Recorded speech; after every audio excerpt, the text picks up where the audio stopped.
व्यवहार और उसकी आदतें। मनीषा भाई तुम्हारी दुकान दिख रही। तुम क्यों देख रहे? तुम्हें लोगों की दुकान देखने का क्या अनुभव मिल रखा है? मनीषा भाई ने पैंट निकाल दी, ये भी पता नहीं। क्या तुम चढ़ाई ऐसी जगह रहे थे यार। फोन जल जाएगा वो।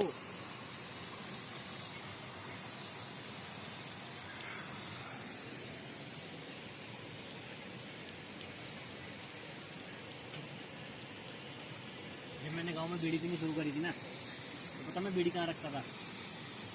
गांव से बाहर जो झाड़ होते थे उसी मंडल में